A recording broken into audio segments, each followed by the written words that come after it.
Hello, welcome back to the channels. और last lecture में हमने कवर किया था रेजिस्टेंस, कंडक्टिविटी, रेजिस्टिविटी।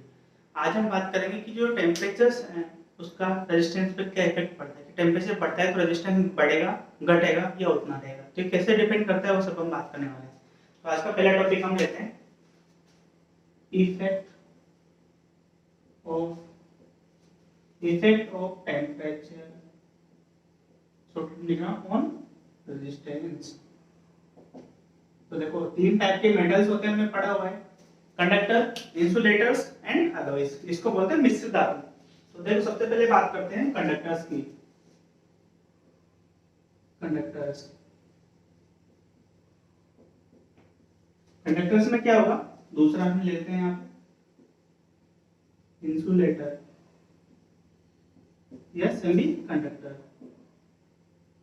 ये जब हमने फर्स्ट सेमेस्टर में पढ़ के आए वहां पे हमने पढ़ा हुआ है। तीसरा होता है एलॉयज। तीनों में हम लोग बिहेवियर चेक करने वाले हैं कि जब कंडक्टर होगा तो क्या होगा और इंसुलेटर सेमी कंडक्टर होगा तो क्या होगा। तो देखो, इसको बोलते हैं, कंडक्टर के केस में होता है पॉजिटिव टेम्परेचर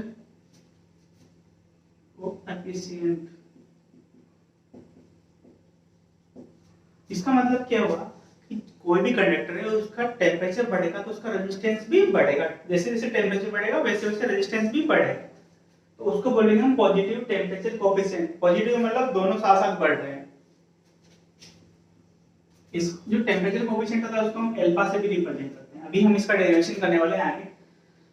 कंडक्टर का एग्जांपल दो आप कोई भी, तो सिल्वर, चांदी, तांबा, एल्युमिनियम, जितने भी हमने बात किया था सब, जिसकी कंडक्टिविटी हमने बात डिस्कस की, सब कंडक्टर्स हैं। इंसुलेटर्स के केस में क्या होता है, यहाँ पे होता है नेगेटिव टेम्परेचर कोएफिशिएंट। ये भी अल्फा ही होगा पर ये नेगेटिव में होगा। तो नेगेटिव के केस में क्या होगा कि जब टेम्परेचर बढ़ेगा तो रेजिस्टेंस कम होगा, टेम्परेचर घटेगा तो रेजिस्टेंस बढ़ेगा। ये इनके केस में सेमीकंडक्टर का एग्जांपल तो आप जानते हैं कि जर्मेनियम ले लो, सिलिकॉन ले लो। इंसुलेटर्स की बात करें तो ग्लास, अब्रक, सब सेमीकंडक्टर्स के और इंसुलेटर्स के एग्जांपल हो गए। ग्लास एंड अब्रक हो गया इंसुलेटर का एग्जांपल, जर्मेनियम, सिलिकॉन हो गया। इनके केस में क्या होगा, नेगेटिव टेम्परेचर कोएफिशिएंट। अब एलॉयज का मतलब कहता है मिश्र धातु जो दो चीजों से मिलकर बनी होती है। टंगस्टन होगा एलॉयज में। एलॉयज के केस में क्या होता है कि ना तो नेगेटिव होता ना पॉजिटिव होता।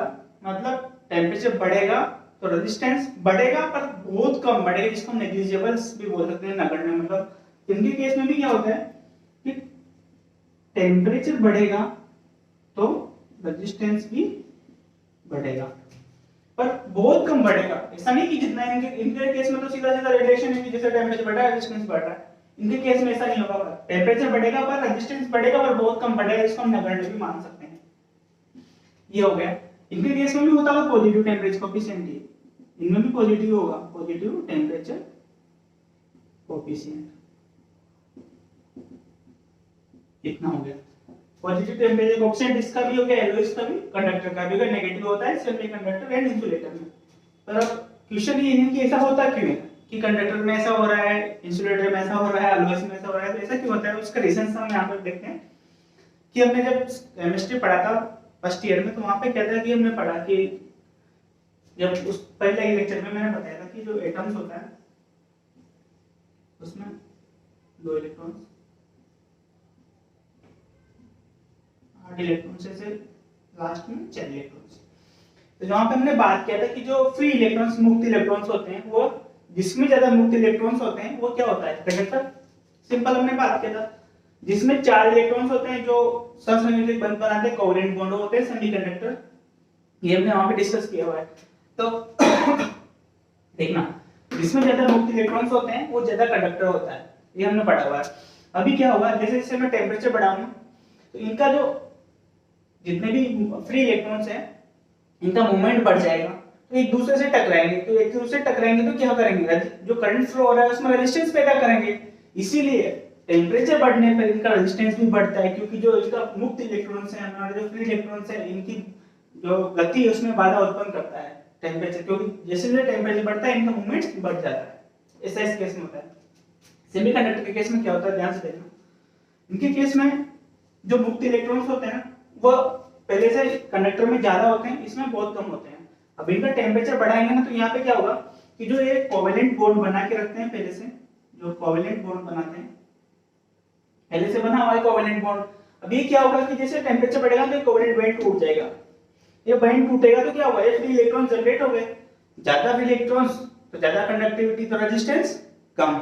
इसलिए सेमीकंडक्टर और इंसुलेटर के केस में टेम्परेचर बढ़ता है तो रेजिस्टेंस कम होता है, क्योंकि वहां पे मुक्त इलेक्ट्रॉन्स की संख्या बढ़ जाती है। जबकि यहाँ पे मुक्त इलेक्ट्रॉन्स उतने ही रहते हैं और उनकी गति में बाधा उत्पन्न होती है, ज्यादा मूवमेंट होता है, इसलिए उनका पॉजिटिव टेम्परेचर कोएफिशिएंट होता है, इनका नेगेटिव टेम्परेचर कोएफिशिएंट होता है। तो भाई इनके केस में क्या होगा, फिर कोई नया रूल्स नहीं। इनके केस में क्या होगा कि मुक्त इलेक्ट्रॉन जितने बनेंगे, मुक्त इलेक्ट्रॉन्स इसमें इतने ज्यादा नहीं बनेंगे जितने इसमें बन रहे हैं, तो यहाँ पे क्या होगा कि जो मुक्त इलेक्ट्रॉन्स बढ़े उसे टेम्परेचर क्या होना चाहिए, कम, सॉरी रेजिस्टेंस क्या होना चाहिए, कम, पर उसके उनके बढ़ने से जो उनका मूवमेंट होगा, तो देखो एक हुआ फ्री इलेक्ट्रॉन्स बढ़े,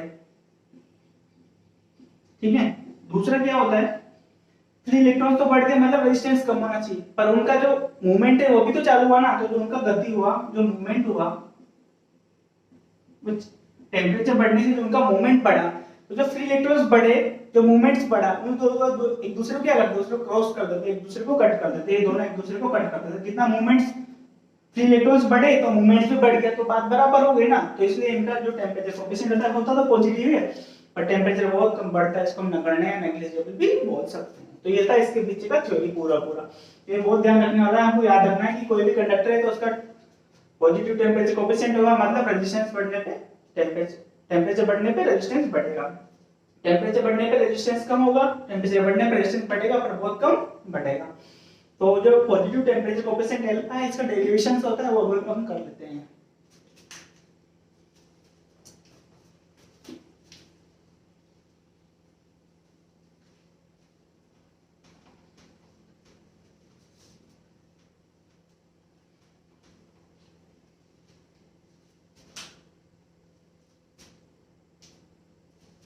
तो जो नेक्स्ट टॉपिक है हमारा, इसको बोलेंगे हम टेम्परेचर कोएफिशिएंट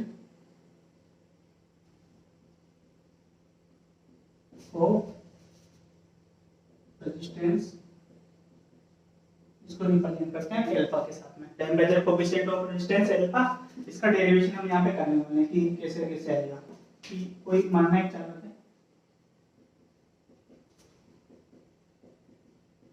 माना एक चालक ले लिया, लेट्स अज्यूम एक कंडक्टर। अब क्या होगा कि उसका 0 डिग्री सेल्सियस पे आर रेजिस्टेंस है, got it my point. 0 degree Celsius पे R0 उसका रेजिस्टेंस है। मैं बोलता हूँ कि थोड़ा टेम्परेचर बढ़ाया मैंने, 3 डिग्री सेल्सियस लिया, तो मैं उसका रेजिस्टेंस कितना हो गया, RT, ये इतना उसका रेजिस्टेंस हो गया। क्योंकि मैंने हमको अभी नहीं पता कि ये बढ़ रहा है, RT बड़ा है या R0 छोटा है, हमको नहीं पता है कि बड़ा है या घटा है। अभी हम क्या करते हैं कि टेम्परेचर डिफरेंस आया, सॉरी रेजिस्टेंस टेम्परेचर डिफरेंस आया, यहाँ पे इसमें रेजिस्टेंस में डिफरेंस आएगा, ये पॉजिटिव या नेगेटिव हो सकता है। तो ये जो डिफरेंस आया ये किस पे डिपेंड करता है, तो इसका हमको इक्वेशन डेरिव करना है। तो हम देखते हैं इक्वेशन 1, जो रेजिस्टेंस का डिफरेंस है वो क्या हुआ, यहाँ पे देखो RT माइनस R0। अभी हमको नहीं पता है पॉजिटिव या नेगेटिव, तो इसको बड़ा मान रहे हैं भाई, इसमें से घटा रहे हैं RT माइनस R0। तो देखो RT माइनस R0 प्रोपोर्शनल, ये किस पे डिपेंड करता है, इस जो टेम्परेचर हमने बढ़ाया उस पे। दूसरा point RT minus R0 proportionally किस पे, जो आपका इनिशियल रेजिस्टेंस था R0, ठीक है। और तीसरा जो आपका टेम्परेचर बढ़ा वो किस पे डिपेंड करेगा, नेचर ऑफ मटेरियल। तीसरा पॉइंट हो गया नेचर ऑफ मटेरियल्स। ऐसा मैं क्यों बोल रहा हूँ, क्योंकि हमने बात करता है इंसुलेटर्स के केस में अलग चीज होती है, कंडक्टर के केस में अलग चीज होती है, अलवेज के केस में अलग चीज होती है। इसलिए मैंने बोला कि जो आपका जो पहला इक्वेशंस में बोल रहा हूँ RT माइनस R जो डिपेंड करता है टेम्परेचर पे, डिपेंड करेगा आपका इनिशियल रेजिस्टेंस पे और उसके नेचर ऑफ मेटेरियल्स पे। तो यहाँ से हम क्या लिख सकते हैं, ध्यान से देखना। यहाँ से मैं इसको इक्वेशन 1 दे दूं, इक्वेशन 2 दे दूं। तो फ्रॉम इक्वेशन 1 एंड 2 क्या बोल सकते हैं कि जो रेजिस्टेंस डिफरेंस था RT minus R0 proportional to R0 और T, ऐसा लिख सकते हैं, क्योंकि इस पे भी डिपेंड कर रहा है, इस पे डिपेंड कर सकता है, दोनों के मल्टीपल में डिपेंड करेगा। अभी देखो ये जो RT माइनस R0 प्रोपोर्शनल को हटाते हैं तो कोई कांस्टेंट आता है, equal to alpha R0 T। यहाँ पे alpha temperature coefficient of material at 0 degree Celsius, gas करने वाली बात है। तो अल्फा हमने माना वो कितना टेम्परेचर पे है, 0 डिग्री सेल्सियस पे, उसका वैल्यू हमने लिया, कि हमने इनिशियल कैलकुलेशन में 0 डिग्री से स्टार्ट किया था। तो जो अल्फा है वो temperature coefficient of material at 0 degree temperature Celsius. तो यहां से देखो इसको भी मैं इक्वेशन दे देता हूं, इक्वेशन 3। तो इक्वेशन 3 से क्या हो जाएगा, इक्वेशन 3 से क्या होगा, ध्यान से देखना। RT minus R0 equal to, ये R0 को मैं इधर भेज दूं तो देखो RT इक्वल टू R0 इधर आया तो क्या हो जाएगा, R0 plus alpha R0 T। मैं यहां से क्या करूं, R0 कॉमन ले लूं तो क्या हो जाएगा, 1 plus alpha T RT equal to, ये आपका फॉर्मूला आ गया। किसका फॉर्मूला है कि हमको उसका टेम्परेचर कोएफिशिएंट दे दिया, टेम्परेचर दे दिया और इनिशियल रेजिस्टेंस दे दिया, तो हम कितने डिग्री टेम्परेचर बढ़ने के बाद में क्या निकाल सकते हैं। ये आपका इक्वेशन नंबर 4 हो गया।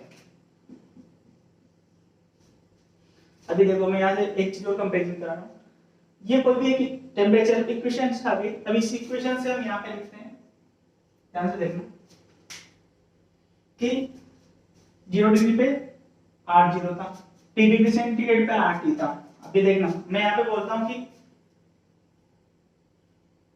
R1 टेम्परेचर पे कितना होगा, इसी इक्वेशन में मैं T का मान लिखता हूँ तो क्या हो जाएगा, R0 कोष्टक 1 plus alpha T temperature, यहाँ पे T आ रहा है, जब मैं T यहाँ पे क्या ले रहा हूँ, R1 ले रहा हूँ, मतलब तो टेम्परेचर हो जाएगा T1 हो जाएगा, तो यहाँ पे हो जाएगा मेरा टेम्परेचर T1। सेम ऐसे मैं लेता हूँ R2 equal to R0 1 plus alpha T2। दो इक्वेशन लिख सकता हूँ मैं दूसरे टेम्परेचर के लिए, दूसरी क्योंकि ये तो मेरी जनरल इक्वेशन हो गई, तो दूसरी इक्वेशन लिख लिया मैंने ये। तो यहाँ पे क्या करेंगे हम लोग, डिवाइड कर देंगे इक्वेशंस, कितना है 5 6 कर दो इसको, इक्वेशन 5 इक्वेशन 6, इक्वेशन 5 6 को हम डिवाइड कर देंगे तो क्या आ जाएगा, डिवाइड 5 बाई 6, 5 में 6 का वैल्यू आ गया, यहाँ पे लिख सकते हैं कि R1 बटे R2 इक्वल टू R0 बटे R0 1 plus alpha T1 divide by 1 plus alpha T2। हमको पता है कि R0 से R0 कट जाता है तो काट दिया, R1 बटे R2 equal to 1 plus alpha T1 बटे अल्फा T2। कंफर्म है यहाँ पे। इससे क्या पता चला कि मुझे R1 बटे R2 equal to 1 plus alpha T1 बटे 1 प्लस अल्फा T2, ये मेरी इक्वेशंस आ गई। मुझे बोलता है कि इतना टेम्परेचर पे इतना रेजिस्टेंस है, ये इसका टेम्परेचर कोएफिशिएंट है। मैं बोलूं इक्वेशन समझना, 10 डिग्री पे 10 ओम रेजिस्टेंस है, अल्फा दिया हुआ है 10, तो बताओ 20 डिग्री पे कितना रेजिस्टेंस होगा, निकालना है मुझे। R इस फार्मूले से आ जाएगा, ये फार्मूला हमको याद रखना है, इसके बेस पे बहुत सारे न्यूमेरिकल्स है वो हम करने वाले हैं। एक न्यूमेरिकल्स में कराऊंगा, एक न्यूमेरिकल्स आपको खुद को ट्राई करना है। एक तांबे के तार की कुंडली का प्रतिरोध, तो देखो 18 डिग्री सेल्सियस पे 420 ओम है। देखना R1 लिया मैंने 420 ओम और इस टाइम पे टेम्परेचर T1 कितना है, 18 डिग्री सेल्सियस, ऐसा बोला है।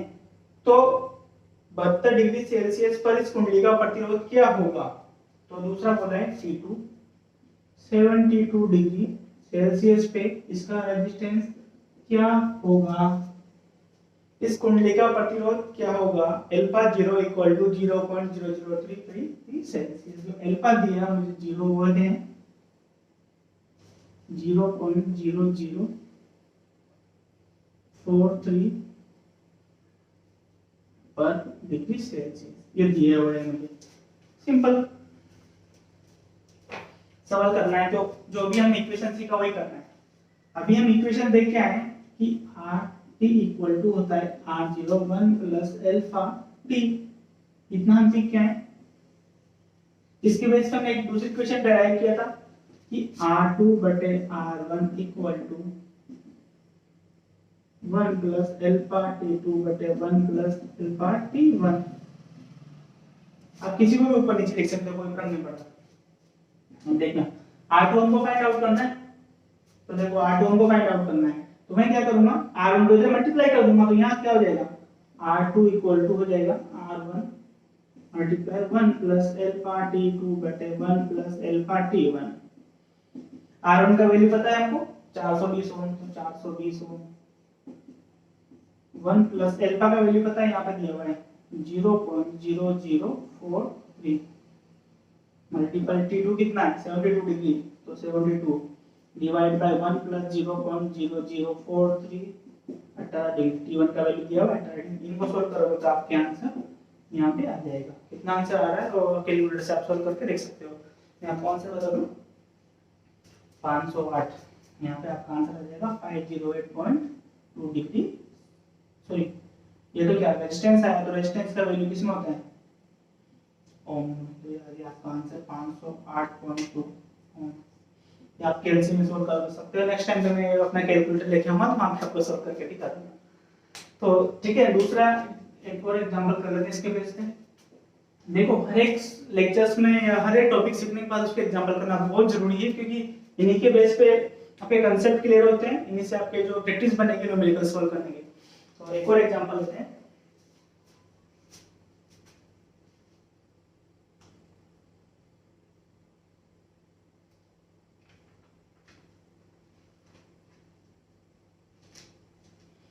एक कुंडली का प्रतिरोध 20 डिग्री पर 100 ओम है।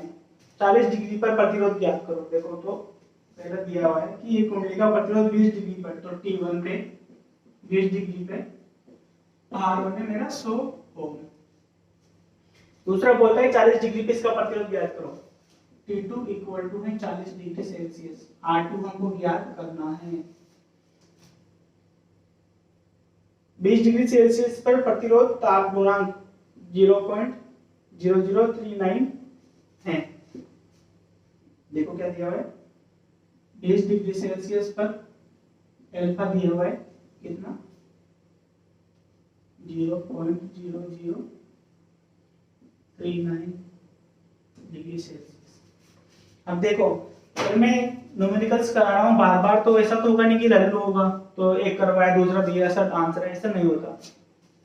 मैंने जब अभी पढ़ाया था तो बोला था कि अल्फा है temperature coefficient at 0 degree Celsius. यहाँ पे जब आंसर दिया था तो टेम्परेचर एट 0 डिग्री सेल्सियस, और इस क्वेश्चन में ऐसा नहीं। इस क्वेश्चन में क्या बोला अल्फा एट 20 डिग्री सेल्सियस। ध्यान से देखना इस बात को, एग्जाम में गलती होगा। Alpha at 20 degree Celsius. मुझे तो वैल्यू किसकी पता है 20 डिग्री की, मुझे चाहिए वैल्यू किसकी बताइए आप 0 डिग्री सेल्सियस पे, तब मैं जाके इस फॉर्मूले में डायरेक्ट पुट कर सकता हूं ना।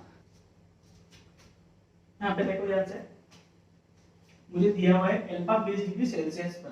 अभी हम क्या करते हैं कि जो हमारे पास ये वाला फॉर्मूला है RT वाला, RT equal to R0 1 plus alpha T, ये वाला फॉर्मूला है। अभी हम इसको ध्यान से देखो, RT मतलब हमको जो निकालना है वो कितने पे निकालना है 40 डिग्री पे। तो मैं इसको यहाँ से लिख दूं अल्फा इक्वल टू 40 डिग्री।